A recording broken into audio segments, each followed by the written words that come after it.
Chief minister, یہ election commission, جمہوریت کی تباہی، پاکستان کے جسٹس سسٹم کی تباہی، اور جو سب سے امپورٹنٹ چیز جس کی تباہی ہے پاکستان کی مورالٹی کی، مورل سٹینڈرڈز کی.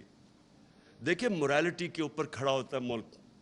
پلیز ایک چیز یاد رکھیں، کیونکہ میں نے تو بڑا کلوزلی دیکھا ہوا ہے برطانیہ کا سسٹم اور جو پاکستان کا، کیونکہ میں تو 25-30 سال بیچ میں رہتا تھا کرکٹ کی وجہ سے.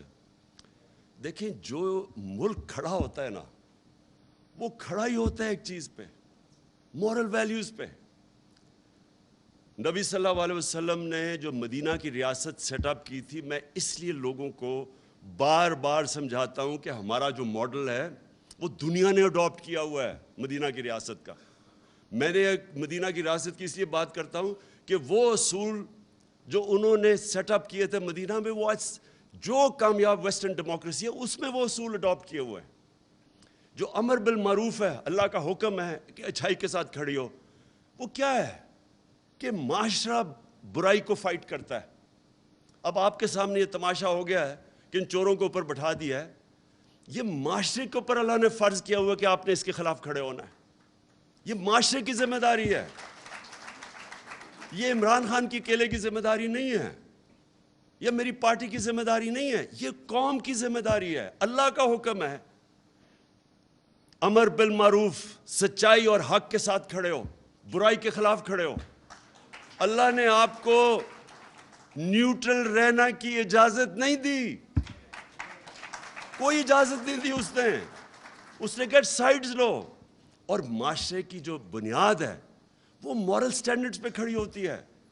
جرمنی جاپان کو بمباری مار کے انہوں نے تباہ کر دیا 1945 کے بعد. بلڈنگز نہیں کھڑی، تصویریں دیکھیں ذرا، ایک بلڈنگ نہیں نظر آتی کھڑی. وہ 10 سالوں میں دونوں ملک کھڑے ہو گئے، کیونکہ مورالٹی کے اوپر اور انصاف کو آپ بمباری سے نہیں ختم کر سکتے. جو قوم جس کی مورالٹی انٹیکٹ ہوتی ہے اس کو آپ ختم ہی نہیں کر سکتے. ختم کرتے ہیں جب ایک قوم کی مورالٹی ختم ہوتی ہے، آپ کو بمباری کی ضرورت نہیں پڑتی. میرے سامنے ہماری زندگی میں بیروت ہوتا تھا، دبئی. ہماری زندگی میں ساری دنیا چھٹیاں بنانے کے لیے بیروت جاتی تھی. لیبنان ایک سب سے خوشحال طبقہ تھا سارے مڈل ایسٹ میں. آج اس کے ذرا حالات دیکھیں، 70% لوگ غربت سے نیچے گر گئے. کوئی کسی نے بمباری نہیں کی. ان کی کرپشن ہوتی ہے جب آپ کی مورل سٹینڈرڈز گر جاتی ہیں، جب کرپشن آ جاتی ہے. ان کی کرپشن نے ختم کر دیا لیبنان کو. آج وہاں غربت ہے، لوگ چھوڑ کے جا رہے ہیں باہر. جو ہمارے ظلم کیا ہے، یہ امریکہ کو تو فائدہ ہو گیا، وہ تو انہوں نے رجیم چینج کر دی. ان کا مقصد ہماری بہتری تو نہیں تھی، وہ تو اپنے آپ کو پاکستان کو پھر استعمال کرنا چاہتے ہیں. لیکن ہمارے لوگ یہ جو اوپر آ کے بیٹھے ہیں، ان کا مقصد کیا تھا؟ ان کا مقصد اپنی چوری بچانا تھا، جو خرم دستگیر نے کہہ دیا. اب جب چوری بچانی ہے تو چوری بچانے کے لیے یہ پھر سے میں ریپیٹ کرتا ہوں، اپنے سارے انصاف کے اداروں کے قبر کھود دیا انہوں نے. جو انہوں نے نیب کے امینڈمنٹس کیے ہیں، اس کا تو سمپل مطلب یہ ہے کہ وائٹ کالر کرائم کو اب پاکستان میں اجازت دے دی ہے. صرف وہ بھینس چور اور گاڑی چور اور وہ سائیکل چوروں کو پکڑ کے جیلوں میں ڈالو، باقی ان کو تو اجازت مل گئی ہے. وائٹ کالر کرائم دنیا میں پکڑنا مشکل ہوتی ہے. اس کے لیے آپ کو بڑے وکیل چاہیے، سیٹ اپ چاہیے.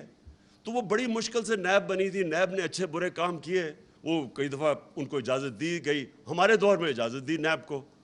ہمارے دور میں 480 ارب روپیہ نیب نے ریٹریو کیا تھا 3.5 سالوں میں. اس سے پہلے 18 سال میں 280 ارب روپیہ ریٹریو کیا تھا، کیونکہ ہم نے نیب کو چھوڑا ہوا تھا، ہم کوئی اس کو پریشر نہیں کر رہے تھے. اب انہوں نے آ کے نیب ختم کر دیا.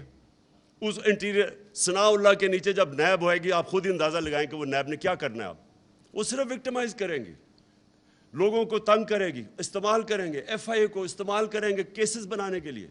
تو یہ ادارے تو ختم ہو گئے اب.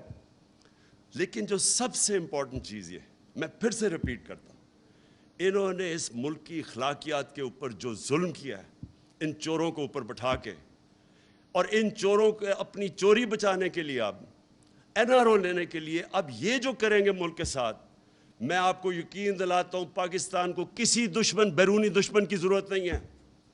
یہ وہ کام کر دیں گے جو کوئی دشمن نہیں کر سکتا.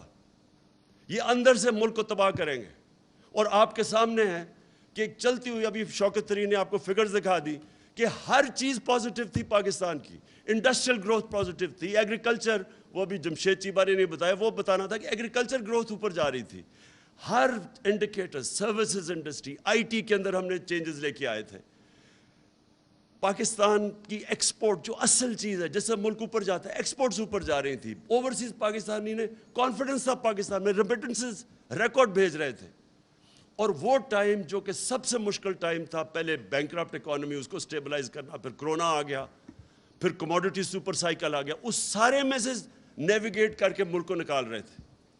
میں نے اور شوکت نے جب جا کے نیوٹرلز کو سمجھایا کہ پولیٹیکل انسٹیبلٹی ملک نہیں افورڈ کر سکتا, بڑی مشکلوں سے, کیونکہ ایک انٹرنیشنل سپر سائیکل آیا ہوا ہے, ہمارے پاس فورن ایکسچینج کی کمی ہے, ہمارا روپیہ, ہمارا کرنسی افیکٹ ہوگی پولیٹیکل انسٹیبلٹی سے. یہ بالکل اس سازش کو روکیں, کیونکہ سب سے پہلا امپیکٹ پڑنا تھا ہماری کرنسی کے اوپر, فورن ایکسچینج پہ, جیسی انسٹیبلٹی ہونی تھی. اور وہی ہوا, اور وہی نہیں ہوا جو اس کے امپیکٹ پڑے.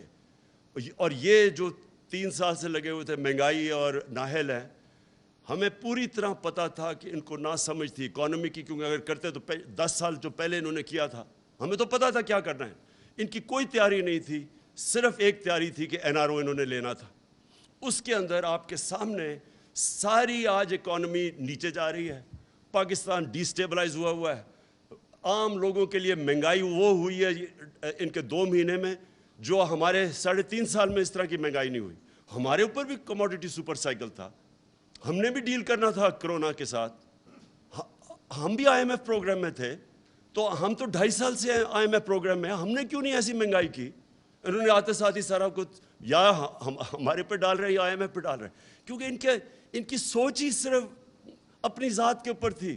جو خرم دستگیر نے کہا کہ ہمارا تو مقصد یہ تھا کرپشن بچانا.